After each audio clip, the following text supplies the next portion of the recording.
파이썬은 프로그래밍 언어의 하나입니다. 그렇기 때문에 먼저 간단히 무엇이 프로그래밍 언어인지에 대해서 설명을 드리고 왜 파이썬을 배워야 하는지에 대해서 설명드리도록 하겠습니다.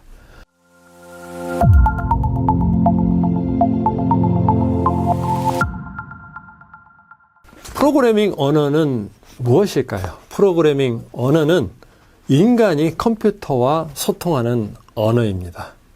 인간이 컴퓨터에게 어떤 작업을 해라, 명령을 내리려면은 컴퓨터와 소통을 해야 되는데 그 과정에는 언어가 필요하고 그것이 바로 프로그래밍 언어입니다. 지금까지는 주로 컴퓨터는 인간이 지시한 일만을 수행을 했습니다. 그런데 요즘은 여러분이 코딩을 잘 하면은 컴퓨터가 학습을 하게 할 수가 있습니다. 바로 파이썬이 그런 역할을 하는 툴을 여러분에게 제공을 합니다.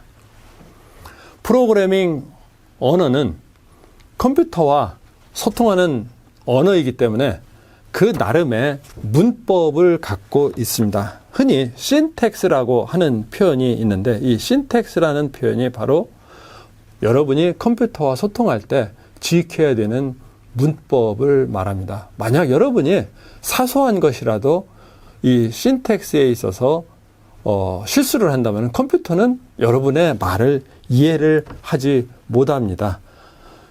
이쪽에 프로그래머가 있고 아래쪽 컴퓨터가 있는데 그 과정에서 프로그래머와 컴퓨터를 매개하는 언어, 그게 바로 프로그래밍 언어이고 우리는 그 프로그래밍 언어 중에서 파이썬을 선택해서 수업을 하는 겁니다.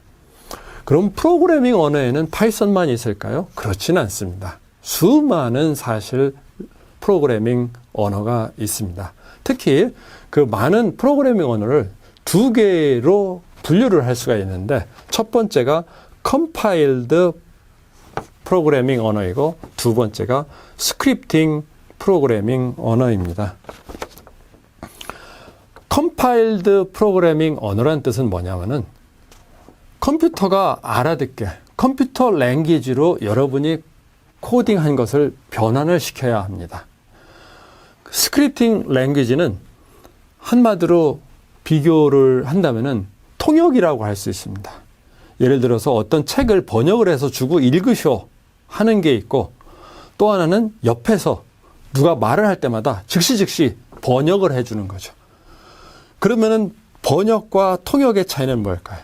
번역을 해서 여러분이 전달을 했는데 컴퓨터가 못 알아들으면은 다시 들어가서 어디서 문제가 있었나를 확인한 다음에 코딩을 고쳐갖고 또다시 번역을 해서 컴퓨터에게 전달을 해주고 컴퓨터가 못 알아들으면 그 작업을 계속 반복하는 과정을 거칩니다. 그러다 보니까 컴파일드 랭귀지 같은 경우는 그 시간이 오래 걸린다 이거죠. 특히 디버깅, 실수를 고치는 그 과정에 시간이 많이 들린다는 겁니다. 대표적인 언어가 포트랜. 여러분은 아마 못 들었을 수도 있는데 우리의 전 세대가 주로 썼던 게 포트랜이고 우리 세대, 저 때만 하더라도 C나 자바로 주로 코딩을 했었습니다. 스크립팅 랭귀지, 파이썬이 대표적인 경우인데 이 경우는 한 줄을 코딩을 한 다음에 그걸 즉시 기계가 알아듣나 못 알아듣나를 확인할 수가 있습니다. 그러니까 그만큼 유연하게 코딩 작업을 진행할 수가 있겠죠. 파이썬의 장점은 바로 이러한 유연성에 있습니다. 그러면 파이썬에 장점만 있을까요? 단점도 있겠죠. 어떤 단점이 있을까요? 러닝 타임이 오래 걸린다는 겁니다. 그건 뭐냐면은 코딩을 한 다음에 컴파일해서 컴퓨터로 전해주면은 그 만약 코딩이 잘 됐다면 컴퓨터는 아주 효율적으로 그 프로그래밍을 돌립니다. 그러나 스크립팅 랭귀지로 하면은 매번 돌릴 때마다 번역 작업이 일어나고 통역 작업이 일어나는 거죠. 그러다 보니까 시간이 좀 많이 걸리는데 컴퓨터 성능이 과거보다는 많이 발전됐기 때문에 설사 스크립팅 랭귀지로 코딩을 하더라도 이제 그 어떤 컴퓨팅 타임에서의 비효율성이 그렇게 크지 않기 때문에 요즘은 스크립팅 랭귀지, 좀 더 인간 개발자가 프로그래머가 쉽게 이 코딩을 할 수 있는 스크립팅 랭귀지를 흔히 많이 사용하고 있습니다. 자, 그러면은 우리는 왜 파이썬을 배울까요? 파이썬은 1991년에 개발이 되었습니다. 파이썬은 오픈소스 프로그래밍 언어이고 하이 레벨 프로그래밍 언어이고 오브젝티드 오리엔티드 객체 지향형 프로그래밍 언어입니다. 아까 말씀드린 대로 인터프리티드 그러니까 통역이 필요한 언어이고 여러 가지 목적에 사용할 수 있기 때문에 제너럴 퍼포스 일반 목적, 일반적 사용 목적의 프로그래밍 언어라고 할 수가 있습니다. 다이내믹 프로그래밍 언어란 뜻은 약간 전문적인 내용인데 예를 들어서 데이터 타입에는 스트링이 있고 뭐 숫자가 있고 한데 그럴 경우 그 타입을 항상 지정해 줘야 되는데 이 파이썬에서는 그 타입이 여러분이 어떤 데이터를 어떤 변수에 지정하느냐에 따라서 자동적으로 동태적으로 바뀌어 나갑니다. 그렇기 때문에 여러분이 타입 지정에 있어서 크게 신경을 안 써도 되는 그런 측면이 있습니다. 그래서 약간 이거는 전문적인 영역이긴 하지만 장점이 있다 이 뜻이고요. 오픈소스가 왜 좋냐? 그 이유는 공짜잖아요. 공짜. 아니 이 세상에 공짜만큼 좋은 게 어디 있습니까? 굳이 사지 않고 여러분이 소프트웨어를 개발할 수 있는 툴을 획득할 수 있다. 그게 큰 장점입니다. 오픈소스에. 파이썬은 공짜입니다. 마음대로 사용하십시오. 하이레벨 언어란 뜻은 뭐냐면은 기계와 아까 보시면은 기계와 인간 사이의 프로그래밍 언어는 소통하는 매개 역할을 해줍니다.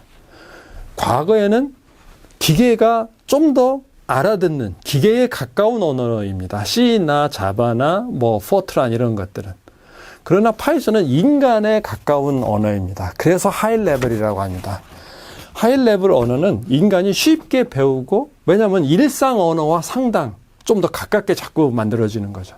그래서 인간이 쉽게 이해하고 쉽게 사용할 수 있는 언어 그걸 하이레벨 언어라고 하고 객체 지향형 언어라는 거는 우리가 이제 좀 더 나중에 자세히 배우겠지만 하나를 만들어 놓고 여러 개를 복제해 내기가 쉽다는 겁니다. 그리고 추상적인 객체를 만든 다음에 그 추상적인 객체를 이용해서 좀 더 구체화된 객체를 만들어낼 수 있고 그래서 이 프로그래밍 언어를 이용해서 코딩할 때 효율성을 높여주는 역할을 합니다. 그래서 우리는 파이썬을 쓰고 사실 객체 지향형 언어는 자바부터 시작이 됐기 때문에 이건 파이썬에만 특화된 것은 아닙니다.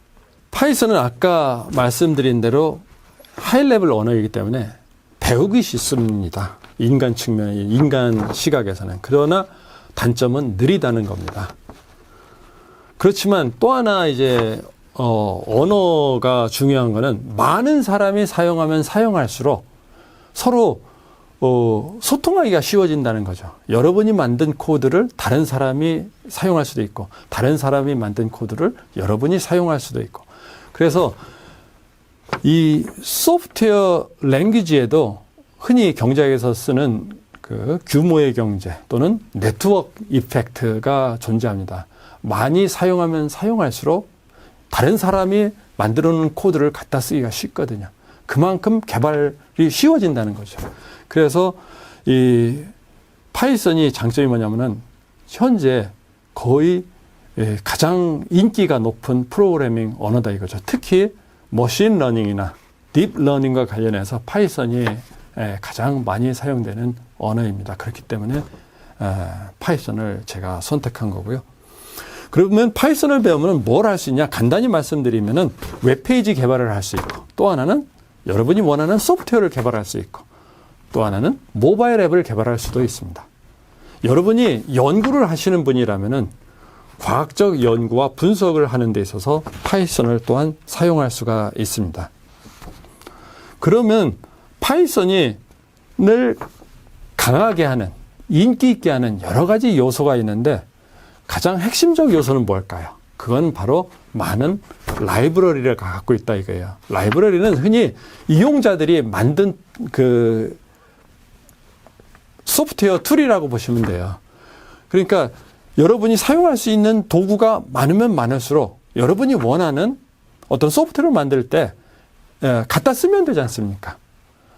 근데 파이썬에는 이 스탠다드 라이브러리도 있지만 그걸 갖다가 이제 흔히 퓨어 파이썬, 순수 파이썬이라고 할 수 있겠죠. 그 외에 넘파이, 여기 있죠. 넘파이나 판다스. 나중에 구체적으로 좀 더 설명을 해드릴 겁니다. 이 개념에 대해서는. 또 하나는 매트플로틀립 또는 C번과 같은 시각화를 위한 툴도 잘 개발이 되어 있고요. 그리고 과학적 계산을 위한 사이파이라는 그 라이브러리도 개발이 되어 있고, 사이킷런과 같은 머신 러닝 툴도 개발이 되어 있습니다. 빅데이터 처리를 위해서 하드파이나 파이스팍 같은 툴도 개발이 되어 있습니다. 여기서 라이브러리라는 개념이 처음 코딩에 입문하는 사람에게는 좀 이해하기 어려운 개념일 수도 있습니다. 그래서 정확하지는 않지만 쉽게 이해할 수 있는 말로 설명을 한다면 라이브러리는 예를 들어서 쿠킹을 하는데, 쿠킹을 하려면 여러 가지 인그리디언트, 그러니까 재료가 필요하지 않습니까? 소프트웨어 개발을 하려도 여러 가지 재료가 필요한데 그런 재료를 많이 준비되어 있다. 그 재료들을 한 그룹, 그걸 갖다가 라이브러리로 생각을 하면 됩니다. 예를 들어서 어떤 튀김을 만들려면은 튀김에 필요한 구성 요소가 있어야, 재료가 있어야 될 텐데, 그런 재료를 모아놓은 것, 튀김에 필요한 재료를 모아놓은 것을 하나의 라이브러리라 생각하시면 됩니다. 그래서 소프트웨어 개발 환경에서 흔히 라이브러리라는 개념을, 말을 많이 듣는데 그게 뭘까? 이런 생각이 들 때, 그거는 그냥 소프트웨어 코딩을 할 때 필요한 재료들을 모아놓는 집단이다. 그럼 여러분은 그 집단을 갖다가 그 중에서 필요한 것만 또 골라서 사용해서 코딩을 하면 된다 이겁니다. 현재 파이썬 버전은 3.7을 갖고 우리는 사용을 하는데, 불과 2달 전 10월에 파이썬 3.8이 릴리스가 됐습니다. 그 얘기는 뭐냐면은 여러분이 원하면은 3.8을 쓸 수도 있다 이거죠. 그러나 텐서플로우가 3.8에서 잘 작동이 되냐? 그렇진 않을 수도 있어요. 근데 3.7까지는 검증이 됐습니다. 3.7로 코딩을 하면은 텐서플로우 환경에도 텐서플로우 라이브러리도 잘 갖다 쓸 수 있다. 그래서 여기서는 3.7로 수업을 진행하고자 합니다. 지금까지 프로그래밍 언어는 무엇인지, 그리고 왜 우리는 파이썬을 배우는지에 대해서 간단히 설명을 해 보았습니다.